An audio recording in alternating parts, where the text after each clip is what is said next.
This is an Irreverent podcast. Check out irreverent.fm for shows from all our friends.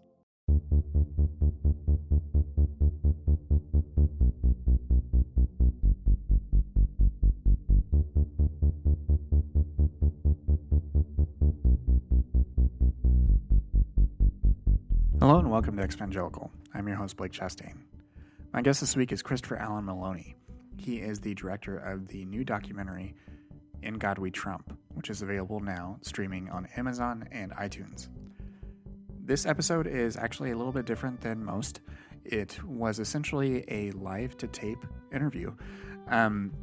What that means is that I really haven't edited this, and I did record it at my house. So you may hear the noises of things like my dog and moving around or that sort of thing. And I'm also including and leaving in some of the different pauses and things like that as I start to formulate other questions and things like that. And there was even one retake that I am, again, sort of keeping in. This is a little bit of an experiment for the feed here, and it will be something you'll see again in the feed soon when I publish the most recent episode that we recorded live at City Lit Books with Josiah Hessa, Alessandra Grusin, and Ryan Connell and Chris Stroop, which was a great event that we just had this past week here in Chicago at City Lit Books. So I hope you enjoy this conversation. Again, this is with Christopher Alan Maloney, and we talk about his documentary, In God We Trump, which is a very interesting and really helpful movie that puts together in a really accessible way what sort of led to evangelicals supporting Trump in the fashion that they did. It goes into the past as far as how the Christian right developed, as well as different topics about why evangelicals only really care about abortion and gay marriage, and other sort of hot button issues that really motivate the evangelical vote. And the commentators that he enlists are really wonderful and include even a prior ex-evangelical guest, Samantha Field. So I hope you enjoy this conversation and check out the movie, which is, again, streaming now. Of course, you can always follow me on Twitter at brchastain. You can follow the show at evangelicalpod. You can join the Evangelical Facebook group. Just search Facebook for Evangelical. There are 3 short screening questions, and then you can join. Let's see, what else? You can support the show via Patreon at patreon.com/evangelicalpod, and tell people about the show. Rate and review it. Someone thought that I was an intolerant bigot. So if you want to provide a counterpoint to that, feel free to do so over at iTunes or Apple Podcasts. I would certainly appreciate it. And otherwise, let's get into it. Hi, everyone, and welcome back to Evangelical. My guest this week is Christopher Alan Maloney. He is the writer and director of the new and just recently released documentary, In God We Trump. Welcome to the show, Christopher. Thanks, man. Thanks for coming on. We are actually recording on Wednesday evening. I'm going to publish it this week, and I really appreciate you being available at this time and everything. But I'm really glad we're able to talk. Your movie was just released this week, correct? Today, in fact. Oh, yes. Great, awesome. Well, before we get into your movie, I'd love to learn a little bit more about yourself and really what your background is and what led you to eventually want to tackle a sort of topic like evangelicalism and the election of Donald Trump. Yeah, totally. So I was born in southern Ohio, pretty close to Kentucky. So that little region down there, Ohio and Kentucky and Indiana, that tri-state area is where I'm from. And so most of my family, like both sides of my family, are from Kentucky. So it's, even though it's, Ohio, it's a lot of the influence in my family came from like Southern traditions. And what went along with that was also like Southern church traditions. Yeah. So my Yeah. So my go I'm ahead. sorry to interrupt. Yeah.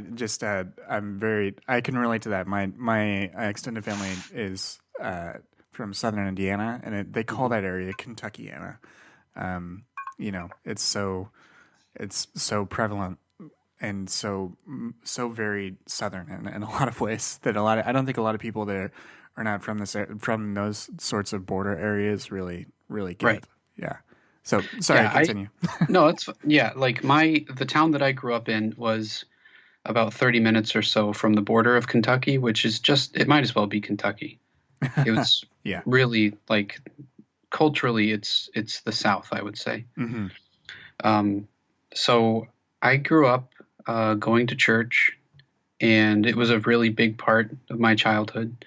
And it wasn't that bad actually. I know I do hear a lot of stories of spiritual abuse that are very prevalent, and I think I got out pretty easy.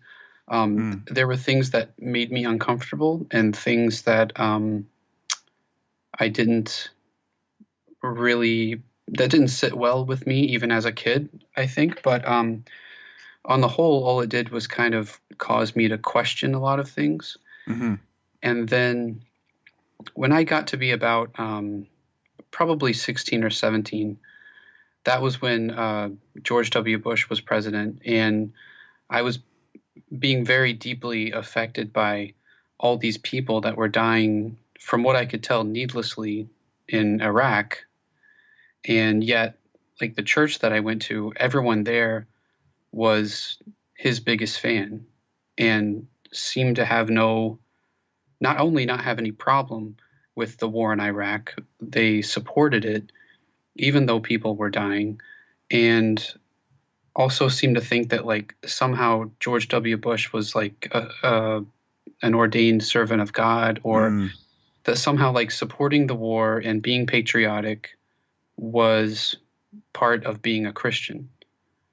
So by this point, I had started to question things a little bit, anyways. And then when I saw just kind of how intertwined those things were, it really started to upset me. And I don't think I even was able to say exactly what it was, but for some reason, the fact that there was an American flag up in the church sanctuary right next to the Christian flag, Hmm. um, that that sounded some alarms in my head that maybe something wasn't right. Mm. So then as I became kind of more liberal as I got older and went through college, and I saw that it just didn't line up at all with the like brand of Christianity that I was familiar with. Hmm. And so how it led to the film was that I still consider myself a Christian, but I haven't really been active in church for a couple of years now. And I think that I must have just gotten out of touch with the church community in America enough that when evangelicals got so behind Trump, it really surprised me. Mm-hmm. And so the surprise of it and kind of the shock and the grief of it led me to look back into this world that I thought I knew so well. And Hmm. that was what started the whole film process. Yeah. Yeah. So that's very interesting that your initial sorts of doubts and concerns about evangelicalism's priorities was sort of tipped off by its support for the earlier Republican administration Right. of Yeah. W. Bush. Yeah. And we look back Hmm. at him like he wasn't that bad.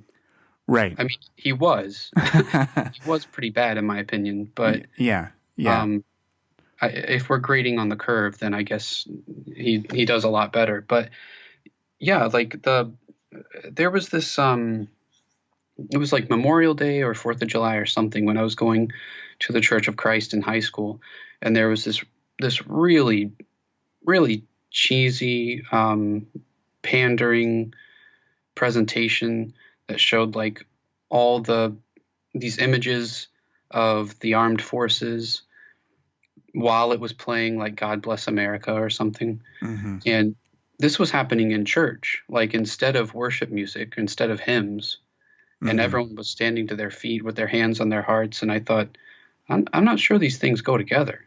And Mm-hmm. it troubled me to see like how emotionally people were reacting, because to me it just kind of made me uncomfortable. And I thought, actually, the preacher, after it was over, said, if you're not standing up right now, there's something wrong with you. And I Mm-hmm. hadn't been moved to my feet, and I thought, I guess there's something wrong with me. Like, from the lens of the church and the church leadership, I guess there is something wrong with me. Mm-hmm. And so it was that sort of this blending of nationalism and patriotism and militarism that just did not that led to this sort of cognitive dissonance for you, and how that was sort of mixed into the Christian messages that were also being taught.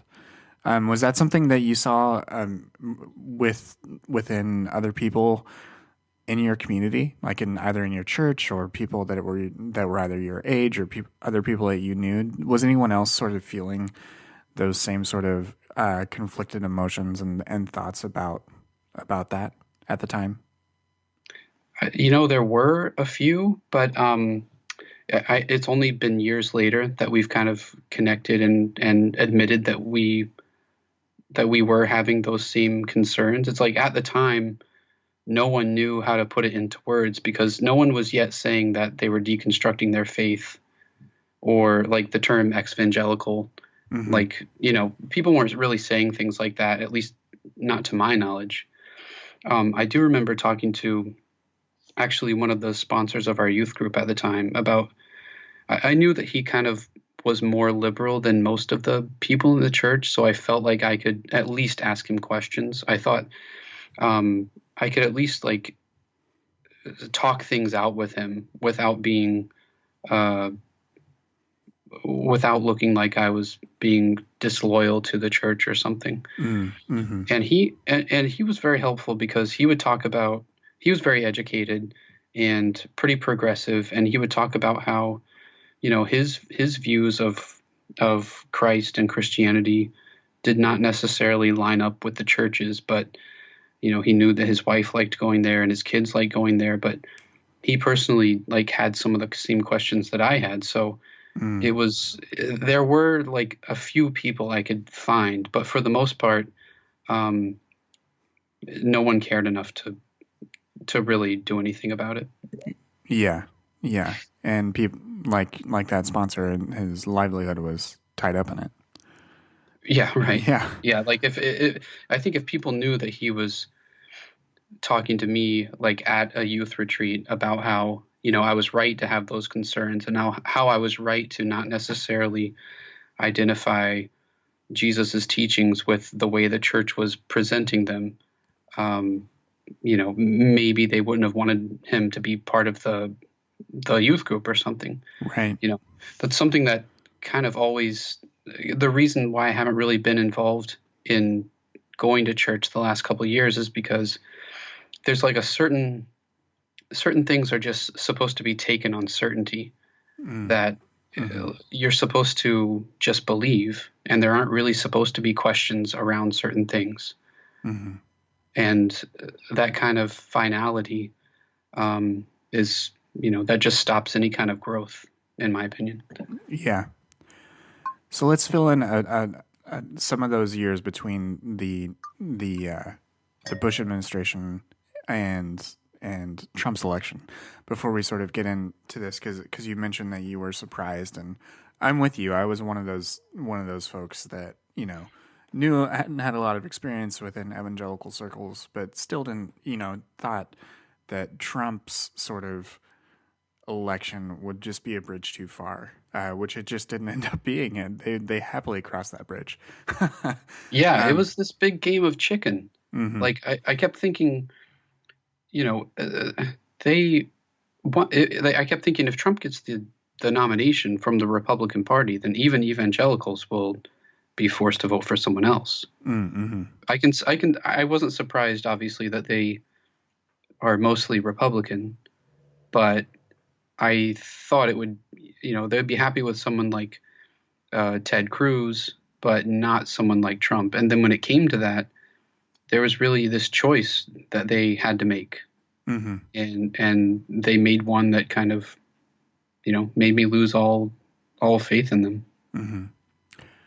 So you mentioned that before, once you went to college and everything, you sort of became more liberal. Was that a pretty steady progression in that sort of direction, or during those times did you continue to sort of exist in evangelical spaces or go to evangelical churches, that sort of thing?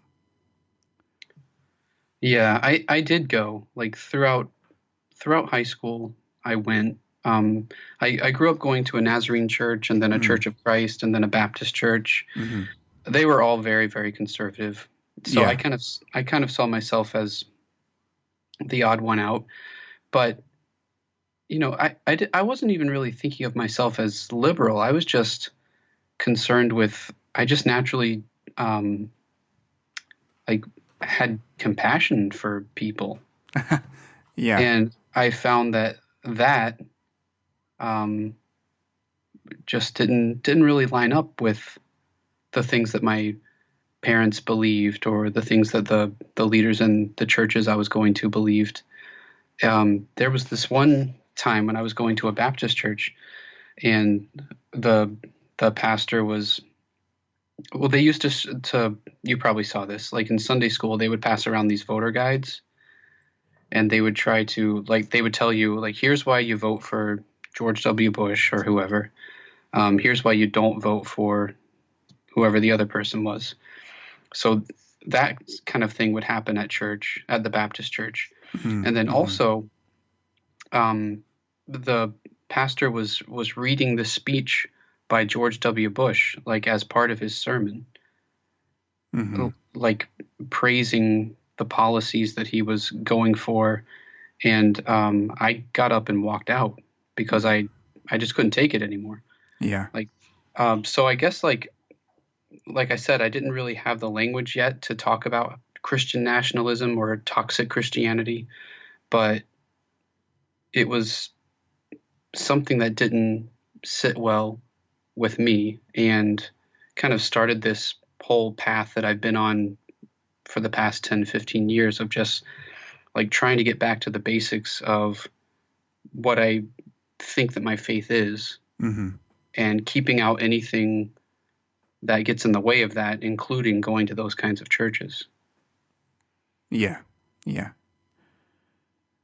So I want to spend a lot of time talking about the movie. So you mentioned like this was the surprise, this was the thing that a lot of us didn't think could be possible, because we sort of basically thought sort of the angels of our better nature, that those sorts of these sort of things that Trump would have said during the campaign would disqualify him from evangelical support. And your movie sort of just, opens with revisiting that election night and sort of how it began to unfold, and then you begin to sort of unpack how these sorts of structures had already been in place for a while to support someone like Trump. Let's talk a little bit though about sort of your reaction that election night, and then what sort of started the wheels turning for this particular project of your movie, In God We Trump. Yeah, it was a bad night, man. I find that that's kind of the question that you can ask, like, what was your reaction to the 2016 election? And everyone has their own story about it. It's kind of like, it's one of those things that I think our generation, it'll be like the Kennedy assassination. Like everyone remembers where they were, what they were doing, how they felt, what the next few days were like, or like the September 11th attacks. It's one of those traumatic moments of world significance that also like gives each person an individual story. So let's see. I wasn't concerned really. I mean, I figured my wife and I just figured we would tune in and watch the results come in, see Hillary Clinton be the president-elect and then go to bed early. Mm-hmm. And then it just everything that we thought we could count on was suddenly pulled out from under us, and it was really frightening. So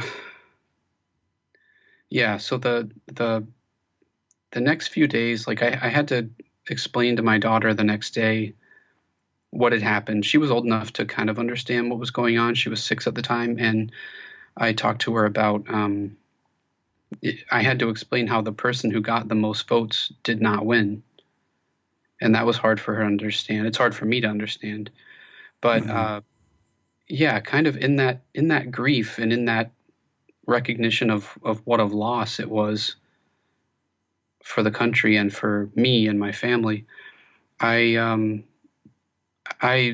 part that I was most baffled by was the way that evangelicals had turned out for Trump, because he got a higher percentage of the evangelical vote than anybody ever had.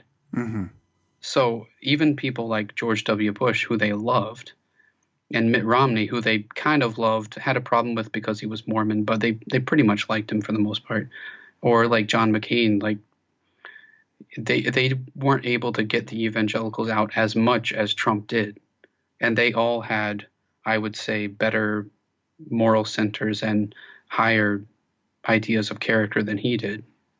So I was very baffled by that and confused and kind of disgusted because, like I said, it was the world I came from. It was the world I knew. It was like my parents and grandparents and whole heritage and whole town. So right. I realized there must be something that I was missing because I was so surprised by it. Mm-hmm. And so I just kind of, for my own, I think I kind of needed something to do with all the grief I was feeling. So as kind of a personal project almost, I kind of started trying to do my own research on connecting the dots to see what had happened in the evangelical Christian community that led them to make a choice with their vote that gives character a total pass. And so in what I was doing, in the like footage I was watching, the things I was reading, I started kind of collecting them all in one place, all along thinking, I'm sure a filmmaker is going to tell this story in film form. And when someone is telling this story, I'll stop with this project because there will be someone else that'll help me understand. And then that just didn't happen. So I just kept going. And then just kept going till the film was finished. Like I pulled together a lot of people who were more knowledgeable than I was to be the people that I interviewed. And then like my job was to connect all that knowledge in story form and try to make it compelling. So at the end, I feel like I do understand how he got the evangelical vote. I don't feel good about it. Like, it doesn't make me feel any better that I understand it. But I at least wanted to put the dots together to let people know this is how it happened. Mm-hmm. Yeah, and I think that comes across well in the movie. I certainly appreciated having that sort of context, and I do think that something like this movie is helpful for folks that do not necessarily like live and breathe this sort of criticism and commentary, because I do think that this event, just like you said, it did cause a lot of people to sort of reckon with their upbringing, and as a result, like having resources like this to make this sort of information accessible is a very, very good thing to have out there in the world. Yeah, thank you. One thing that I was surprised by was that my grandmother was Pentecostal, and church was incredibly important to her. She was very conservative, and I found out that she voted for Hillary Clinton, to my surprise, Hmm. because she she was living in a nursing home at the time and hadn't been able to go to church regularly. And I think what happened was that she was isolated enough to not really be a victim of groupthink anymore. Mm. So she just watched the debates on her own in her on her little TV in the room that she lived in the nursing home, and then just decided from the debates, I think I like her better than I like him. So she voted for her without like consulting anyone else, which I thought was really interesting. Hmm. I want to pick out a couple of things because about the movie and just sort of focus on some of them as examples. One of the things that early on in the movie, you one of your commentators talked about was that evangelicals felt frustrated by the last 8 years or so of the Obama administration and the way in which things had begun to liberalize and secularize and that sort of thing. What I suppose, like within that context, what do you think was the most sort of frustrating thing, and do you think that it was out of do you think anger is the most motivating factor for evangelical voters, or is it something else? Yeah, I think anger is part of it. I think overall, evangelicals can see that their group in the world is certainly not expanding. It's not getting bigger and bigger. It's getting smaller and smaller. I mean, even like there's a secularization happening here in America. Fewer people go to church than used to. And I think that I think it's the result of people seeing like their way of life on its way out. Mm-hmm. And so it was like this last gasp to make themselves heard. Mm-hmm. But yeah, I think anger is part of it. I think the abortion thing has become really outsized as a single issue. It's become like bigger than anything else for evangelicals. It's like the one thing I think they think of when they vote. Mm-hmm. So I think that was part of it. Now, like the bigger picture, which I was just talking about to someone about this the other day, like I think that being pro-life is fantastic if it's actually pro-life, not just pro-birth, which we talk about in the film a little bit. Mm-hmm. Like there's this idea that pro-lifers care so much about babies and care so much about vulnerable children, but I think more accurately is that they care about babies being born, and then what happens to them afterward is not really their concern anymore. Right. So like, they're to me, pro-life means being against the death penalty and like putting gun safety measures in place so that children aren't afraid when they go to school. Mm-hmm. Like to me, pro-life encompasses a lot of things, and that's terrific. But pro-life, as far as just babies being born, should not be the only thing that people think about when they vote. And I think, unfortunately, that is the only thing that many evangelicals think about when they vote. And also, I don't know, like Trump said, like he didn't really do that good a job making the case that he was a Christian. Like he went to church a couple times during the campaign, and he used to bring his Bible around.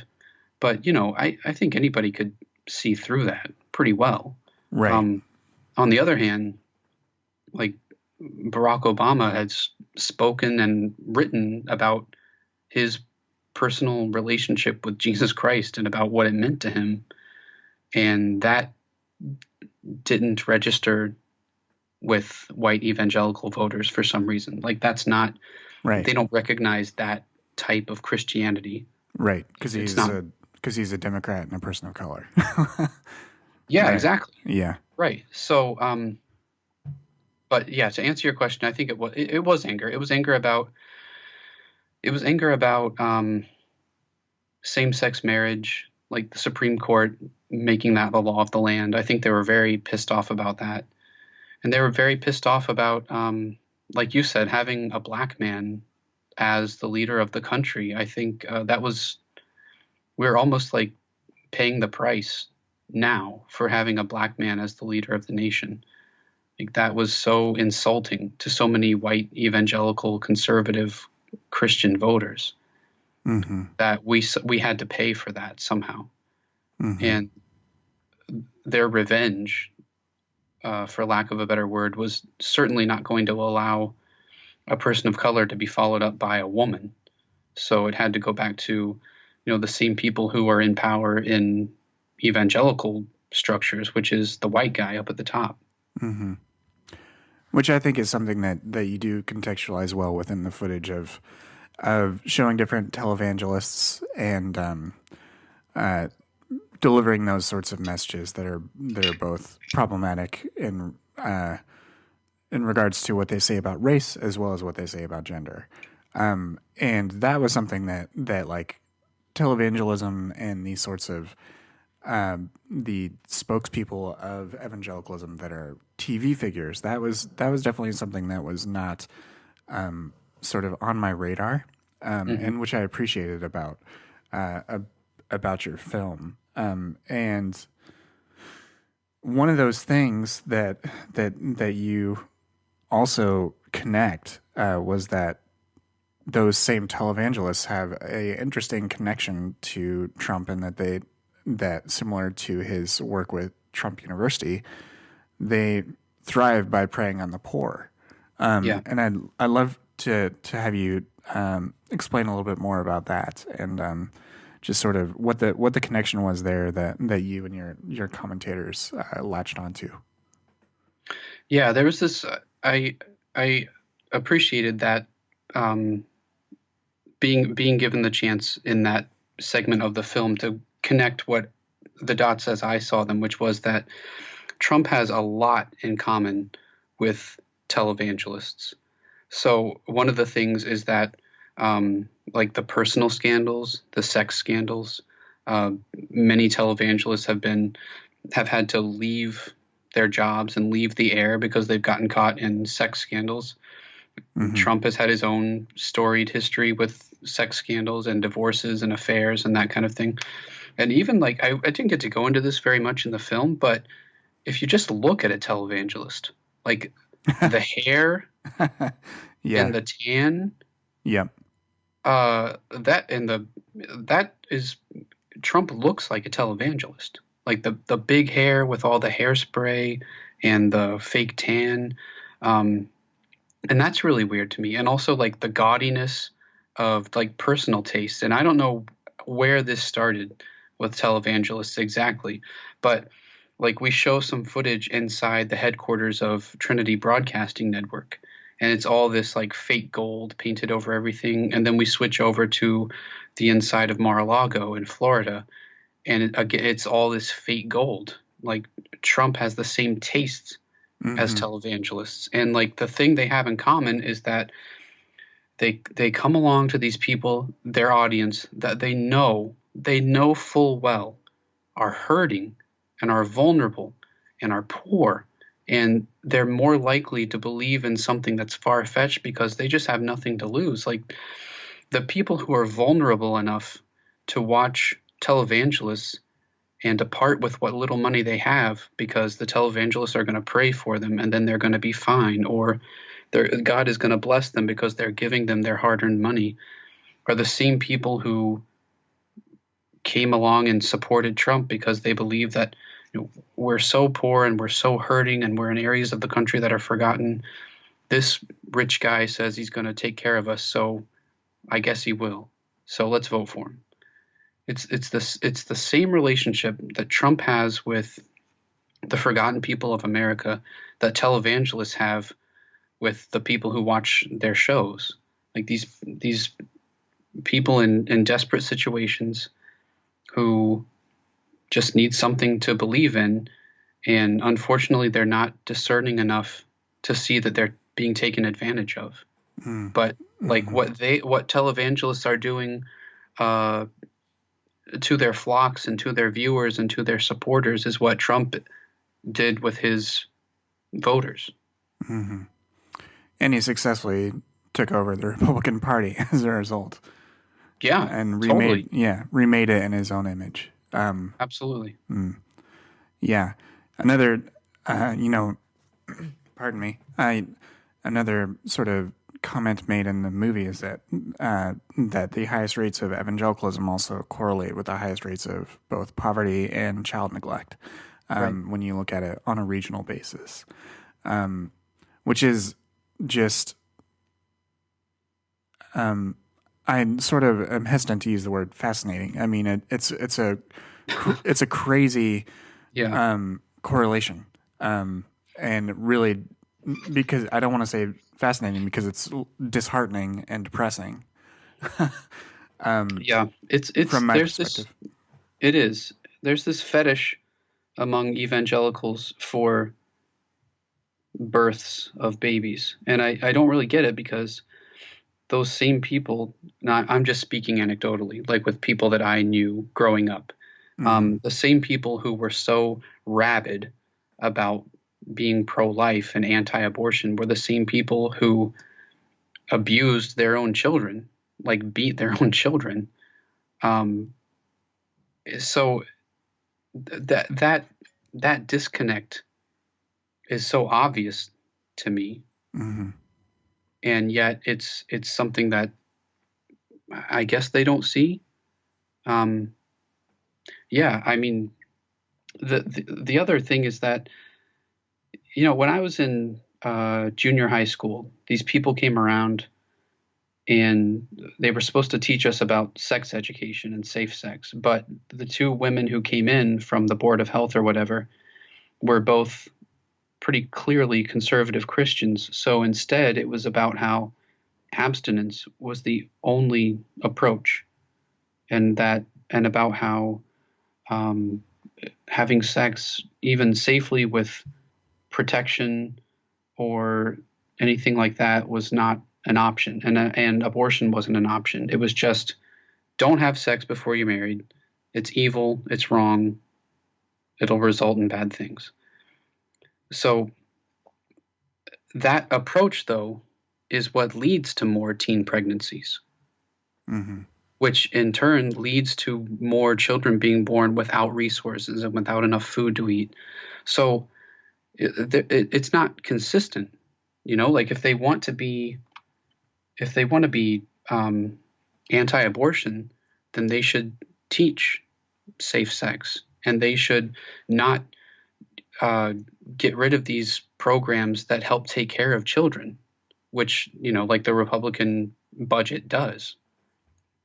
So if you follow that line of logic with the anti-abortion thought for very long, you run into big obstacles right away. And that's why, for me, it's not like the one thing that people should think of when they vote. Yeah. And it is absolutely a complete and total fixation. One of the comments that is made in the movie is that Christian character could be boiled down to not being gay and not being pro-choice. Sure. Which was just a very succinct summation of evangelical political and social ethics. Unfortunately, that's how it was presented to me going to church. Like, that's what I thought being Christian was. Right. Yeah. Let's talk a little bit about your commentators that you have in the movie, because you chose some really great commentators. So who is present? Who is in the movie with you? Who have you decided to interview and lean into their expertise? I'm sorry, you cut out for a second. What'd you say? Sure. So I wanted to talk a little bit as well about your the commentators that you have in the movie, Yeah. and just sort of uh, get a little bit of give a little bit of context for those folks and how you leaned into their expertise. Oh, sure.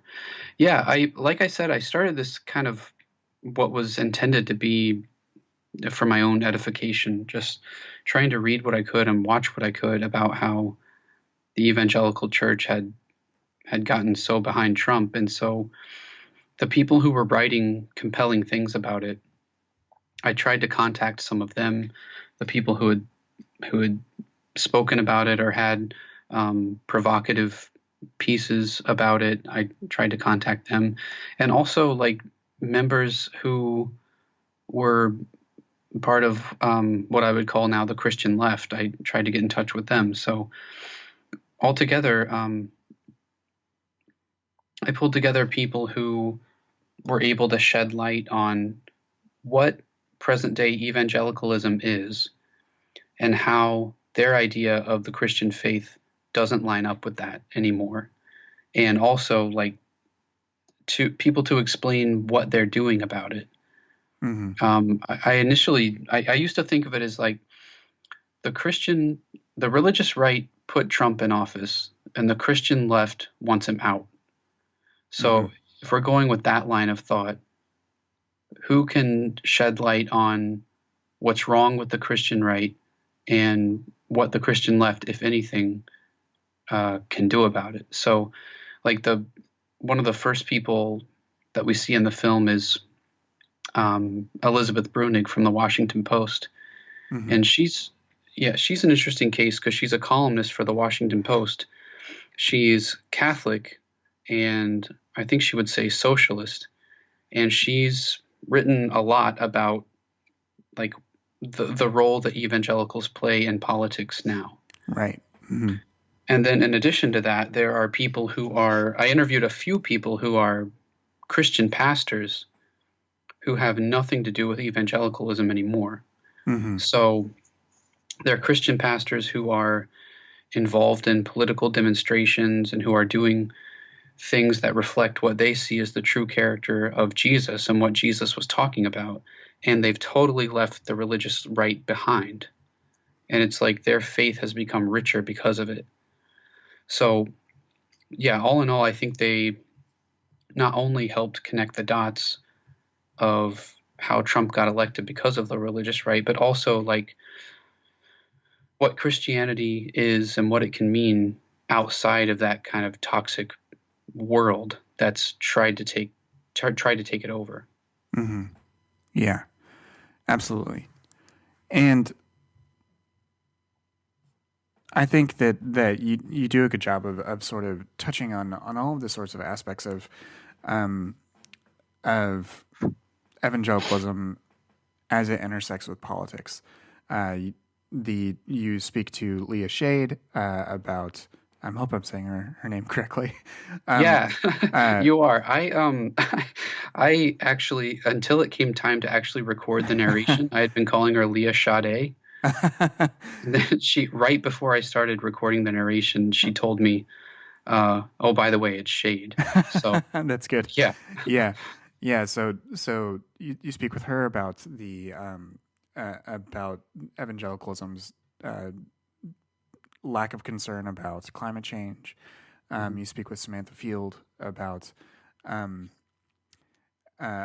gender and misogyny, and you speak to a number of like you mentioned the pastors and others who had very, very good things to say from their lived experience of being in the leadership and being sort of within this cohort. With all of those sorts of commentaries of people that have actually been in these situations, including a commentator who is a black trans man who is now a pastor in a more progressive denomination. I apologize. What's the name of that individual? I don't have it in my notes, and we're recording this live. I apologize. Oh no, that's fine. His name is Taj, Taj. Yes. Okay. Yeah, Taj Smith. Taj. Yes. He had some some very, very moving things to say as well about the way in which his sort of experience was negated in evangelical spaces, even casually.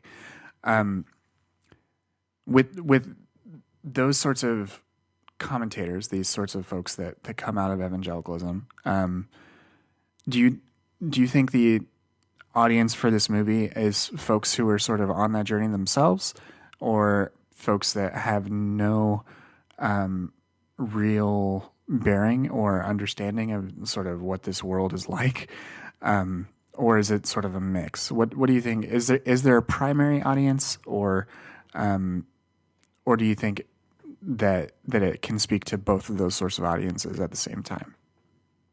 I hope it can speak to both at the same time. I think on one level, it can be just kind of an educational thing for anybody who's wondered, like I did, how Trump, whose character is anything but Christian, whose ethics are anything but Christian, got the Christian vote. So I think that's part of it, just to kind of learn how and why that happened. Mm-hmm. And then the other part of it is, it's almost like, personally, after talking to all those people and after putting the story together, I felt greater permission to just express my faith in a way that felt true for me. Mm-hmm. Mm-hmm. Like I came away actually feeling a lot more hopeful than I did at the beginning of the process, because I saw all these different ways that people were expressing their Christian faith, and people who were totally sick of the evangelical world, but who were not sick of the teachings of Jesus of Nazareth. Mm-hmm. And that really rang true for me, because I've always been inspired by those teachings and by the Gospels. Those mean a lot to me. They still mean a lot to me. Mm-hmm. And yet, like, I had to cut away the toxic, kind of what Christianity had become, especially here in America. I had to just forget, just not even consider that Christianity anymore. Mm-hmm. And I was like, with this film, I was surrounded by people who had already kind of gone more steps down that path than I had yet. So I was able to see many examples of people living out their faith in many different ways. And I think all of them are Christians.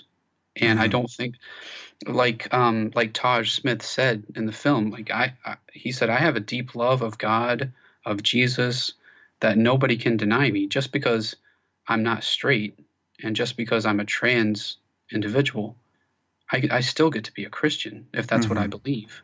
Right. And there's like Samantha Field also. It's like she's bisexual and a feminist, which, both of those things I think have been demonized by the religious right, but nobody gets to tell her that she's not a Christian, because she is, and she's reconciled all those things together. Mm-hmm. And so I hope that people, especially, there are so many people, as you know probably better than anybody, who are going through this deconstruction process, and each person has to land wherever feels okay for them. Mm-hmm. And this film is full of people who have landed, and they see their faith, and they know their faith, and they embrace it. And none of them look quite the same, but they're all living their faith in a way that I think is healthy. So that's another thing that I hope people take away from it, is that, their faith doesn't have to fit inside the lines of very much, or of like standards that other people have set. It's kind of,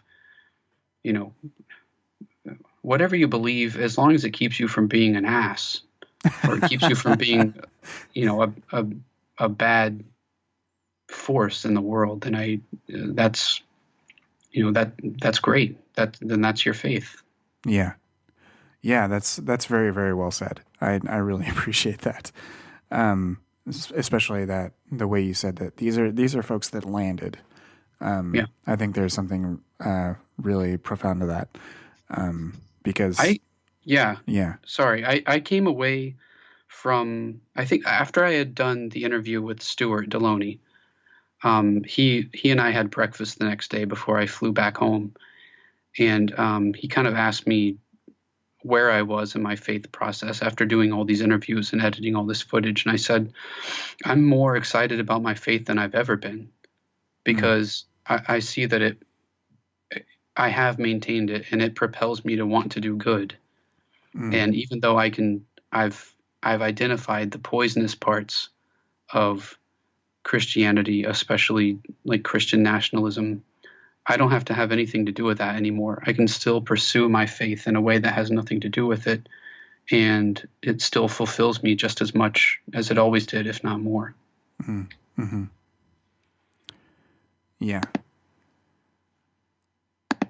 One of the things that your movie is very, very good at is showing just how much evangelicalism in particular, not Christianity in general, but white American evangelicalism in particular, is just completely now intertwined with the Republican Party. And it's mid-October when we're recording this. The midterm election day is right around the corner. You're right. You better get registered. So I'm just kidding. I'm registered. So with that in mind, do you have any thoughts as far as how you'd like people to receive this? How you'd like the sort of posture or anything that folks might have going into those elections, and if they are sort of wrestling with these questions and sort of trying to decide whether they may need to, in order to be consistent with their own ethic, they may need to break from a group ethic that they're being taught at their church or somewhere else. Do you have any sort of encouragement for them going into this? Because I'm sure that there are going to be crises of conscience happening left and right for some folks. Yeah, I guess so. I don't see how can be much crisis of conscience, because it's pretty clear to me. Like, I was talking to a friend of mine about this recently, about how, he said his parents never really taught politics to him.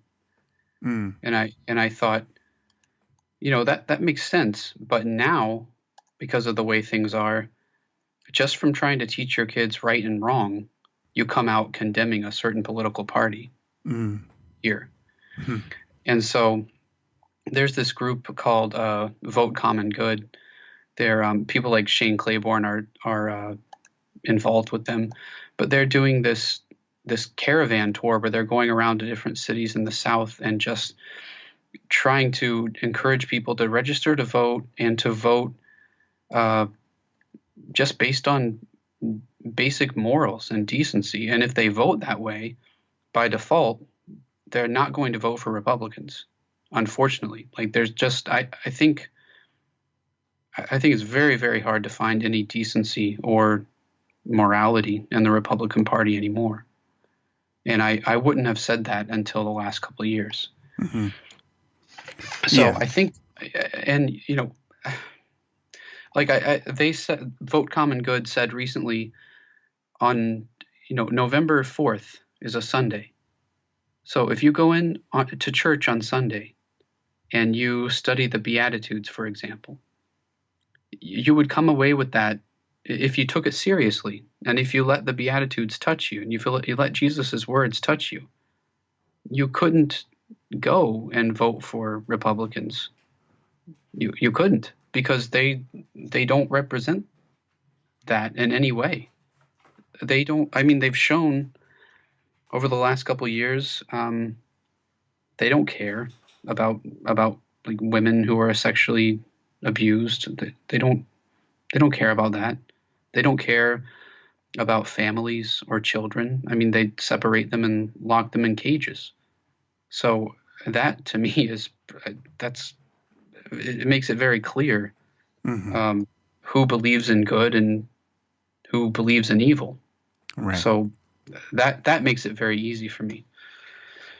Yeah. I'm right there with you.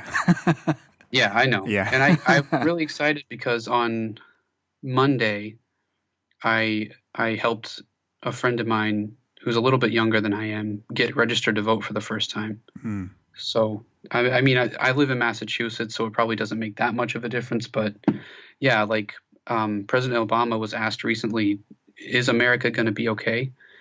And he said, "Yeah, if everybody gets involved, it will be." Like the way the Senate and the House of Representatives is set up, like it's almost entirely white. And then when you look at America, it's not almost entirely white, not even close. So just that disproportionate amount of white guys in power calling all the shots, that's not leading to anything good. So if everybody gets involved, like people of color and women and minorities, people are used to being left out. If they start helping make decisions, then America's going to be, I think, fantastic in the long run. Mm-hmm. Well, I do think that that's a very, very good way to sort of sum up things here. And I am very excited for people to learn about your movie and hopefully be able to take a look and see what you put together and what you've been able to connect and put into this format, because I think that the more different ways that we can allow people to learn about this part of our culture, that some people that aren't aware of the machinations of evangelicalism and the Republican Party, the better off we'll be. So I appreciate that you put in all this time and effort and have made this available. Where can people purchase the movie? Where can they see it? Yeah, it's available now on iTunes and Amazon Prime Video. So those two places, it's streaming now, so they can watch it, rent or purchase. And yeah, that's the main place to see it. And then, yeah, that's it. Great. And where can people find more out about it? Do you have a website or any other place that you'd like to send people to learn more about the movie, learn more about your work in general? Yeah, the website is ingodwetrumpfilm.com, and I'm on Instagram at ingodwetrumpfilm, Twitter at Maloney's Movies, and Facebook also, Christopher Alan Maloney. So any of those places, they should be able to keep up with what's happening with the movie. Great. Awesome. Again, Christopher, thank you so much for joining me this evening. I know it's late for you, and I am very thankful for you putting this movie together and for talking to me about it for a little while. Yeah, absolutely. My pleasure. Thanks for having me.